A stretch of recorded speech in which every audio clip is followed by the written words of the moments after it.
in debate today and to be very close to being made law. I commend it to the House. Thank you, Madam Speaker. Madam Speaker. I call Fletcher Tabuteau. Thank you, Madam Speaker. It's a pleasure to rise on behalf of New Zealand First to continue this contribution in the third reading of this Friendly Societies legislation. Can I carry on where the previous member left off and say what a pleasure it is to be at this stage of the legislation, to have arrived here and to be able to, as a parliament, come to universal agreement and be able to pass this legislation in the House. What I'd like to do is put that in context because it is worthy of reminding the House and the people of New Zealand just what it is that our friendly societies and the likes of the credit unions have been trying to achieve for years, and what they've been trying to do under legislation that is, I think, was 1982 that the last piece of legislation was written in this area. So what they have been trying to achieve and what they've been able to deliver, Madam Speaker, is a personalised service, a customised service. And for me, what struck me in my conversations with the submitters and actually with members out in public engagement was the nature of the engagement. So this is actually members working for and with members. And that's quite a significant mentality, and it speaks to the nature of the operation of these endeavours. And what I'd like to add to that is reinforce some of the contributions from earlier speakers about the nature of that provision in a kind of geographical sense.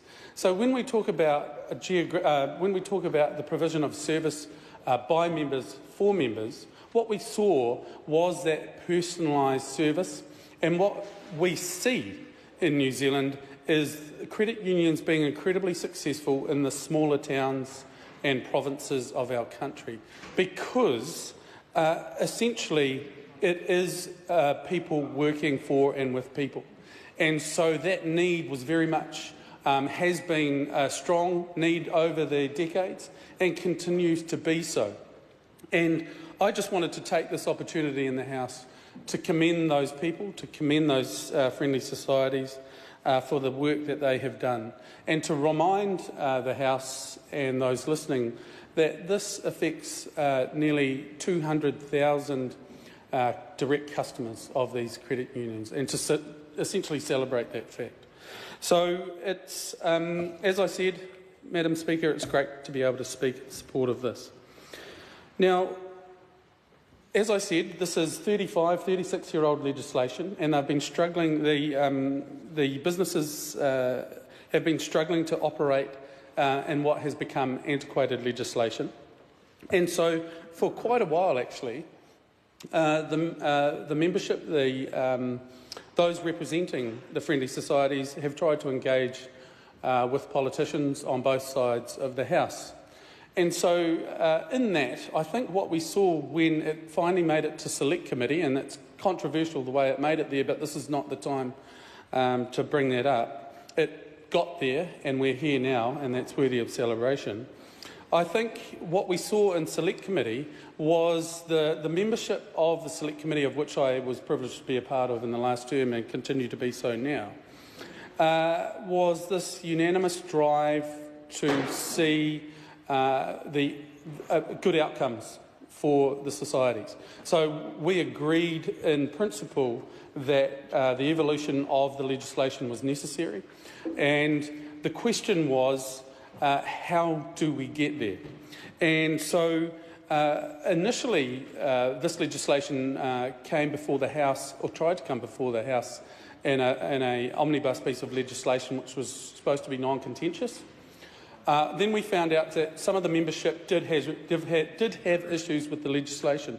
So I recollect in my first contribution to the House in the first reading that we made a commitment to those who had dissenting views that the Select Committee would hear their voices. And indeed the Select Committee took on board very much and very strongly the words of those submitters who disagreed, I have to say in principle, with what was being done with the legislation, but I think I would have no debate here because clearly we're all in support. We have found a way forward in this legislation and, again, something to be celebrated. So what I haven't touched on and would like to point out is that in supporting this legislation through the House, we're empowering these credit unions to operate with good modern technology. That was kind of their original drive. They wanted to offer facilities and services that the previous legislation made incredibly difficult.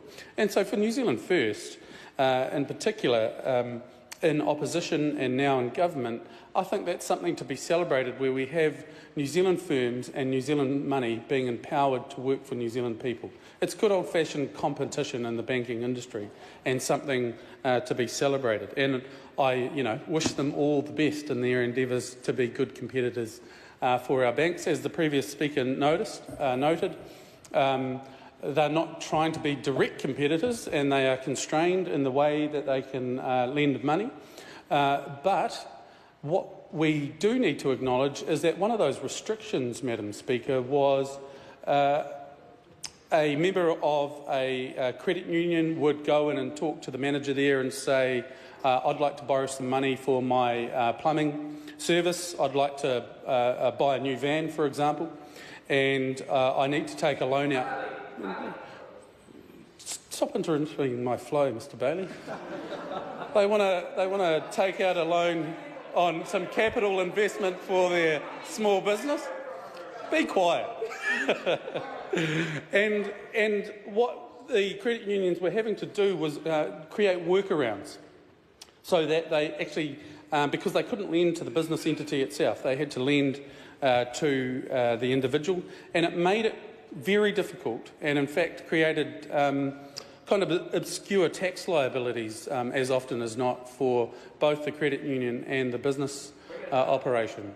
So what we see now is an ability for that direct lending and an ability for the credit unions to loan directly to small businesses, and as noted, those the services are predominantly offered in the smaller communities and in our provinces.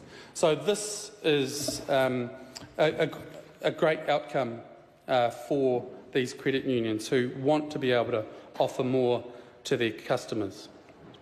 So the other thing I wanted to touch on, because this is, as mentioned, there was some contentious issue, was the issue of mutuality. It was incredibly important to submitters, and in fact, what I celebrated in Select Committee was hearing the submissions. Whether I agreed with them or not, what I celebrated was the passion behind the submissions. In all cases, the people who came to speak to Select Committee were passionate about what role they had in terms of the business and the way they provided services to their customers.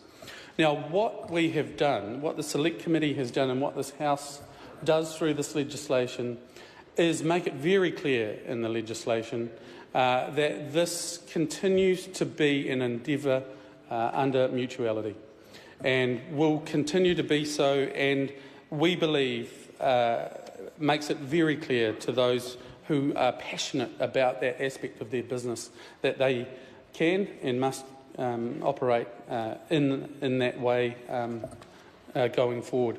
So, look, those were the big issues. It is a celebration. I'm going to speak longer now. Thanks, Mr. Bailey. It is a celebration. I would like to take this time to celebrate the good work of the Select Committee. We came in with a positive frame of mind. We came in with a thinking that we needed to help this industry modernise, and I genuinely think that we worked together incredibly well on both sides of the committee to work on those solutions. So I just wanted to finish by acknowledging the sponsor of the bill, Mr. Stuart Smith. He worked with an earnest passion to make sure that this... Did it feel like 10 minutes? And I congratulate him on it. Thank you. Madam Deputy Speaker. I call Andrew Bailey. Thank you, thank you. And it's a pleasure to be talking on the third reading